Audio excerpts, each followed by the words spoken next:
I never believed that there were not just homeless people, but homeless families with kids who weren't going to school, who weren't getting anything to eat, whose mom and dad tried but couldn't get a job, right here in Vista. When I first met Chris, I really was dubious about that. I didn't quite understand, and I asked him, after being sent over there, I asked him, you know, show me what this is all about. I'm not sure I believe this actually exists right here in Vista. And he took my wife and I through the shelter, and there were families set up in cubicles that were, I don't know, 10 by 10 at the most. But they had a bed to sleep on, and they had a pillow, and they got square meals. And then what I came to find out that I really liked about it was it wasn't just a place to eat and sleep. The Solution staff was trying to change how this was taken care of by helping mom and dad figure out how to get a job, making sure the kids got to and from school, making sure that the meals that they ate were nutritious enough to actually help them grow. They had parents come in and volunteer to help them get their homework done in the evening. All of these things were happening at this little shelter in Vista, and prior to when Father Ken sent me over there, I never knew that that existed other than in, you know, in what I would consider slum areas. We saw these people at the shelter, and we didn't really know or believe that they could have come from our community. We figured they were brought in here, especially given what we had read in the newspapers, that they were brought in here from other communities, and you know, kind of dumped in Vista, or that they came here because they heard about Solutions from some other city. That wasn't the case. So, you know, we asked Chris to take us out in the community and show us where these people come from. And you know, and he did that. There were slums set up in some of the low-lying areas, right around Vista Village, what is now the developed Vista Village area. There's some washes. There's a wash that runs through the city of Vista.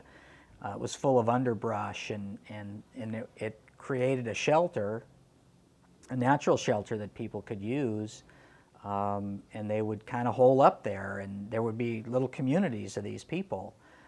You know, not just farm workers or men looking for a job. These were families with kids. Some of them would send their kids to the local school. Most of them didn't. And that's how we came to kind of dig a little bit deeper into what it was that we could do different than we've been doing. So now that we knew and had experienced firsthand that these people were right here in Vista, coming from places that weren't 2 miles from where I lived, I felt like I needed to share with people that I know are generous people in other ways that we've got a problem here that we need to try to help fix. And I felt like for my little small group of friends and my opportunity to influence them, I felt like they were in the dark like we were, that this problem existed, and that it existed right here, and that it involved kids. So one of the conversations I had with Chris prompted a discussion about a need to raise some funds to get them kind of past a low spot in their budgeting. And I said, well, you know, I know some people that I can invite. Let me just have I'm going to host a cocktail party. And I'm going to invite my closest friends to come to this party. A, because I think we can raise a little money for you. And B, because I want them to see firsthand from you and hear from you in a setting that they're comfortable with what the problem is, where it originated, and what you're doing different than everybody else does with this problem. Because that was the impressive part for my wife and I, the accountability factor, the teaching, all of the help that they give to the parents and the kids that are in the shelters. That's the missing component.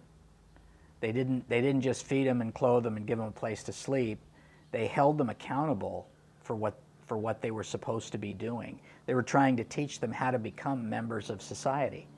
So we did. We hosted a cocktail party at Shadow Ridge Country Club. I didn't even rent a space for it. I figured 8 or 10 people would show up, and we'd just do it in the bar because that's where we thought this group of country club people would be willing and able to listen. And so Chris came in and told his story, and he brought a couple of people from the shelter and a couple of graduates to tell their story. And it was an incredible success. They listened, and they were generous, and 10 years later, we're sitting here in what used to be a 2-acre empty lot in Vista, and there's a full-blown shelter that serves 120 homeless people. 10 years later, 1,300 people have gone through this program, and we were fortunate enough to have played a small part in that, and invite some other people in to play their small part. And if just a few people every year would get on board with this, we could have another 1,300 and another 2,000 and another 5,000. It's not that hard to do if you can get the people that have the ability to be generous listen to your story.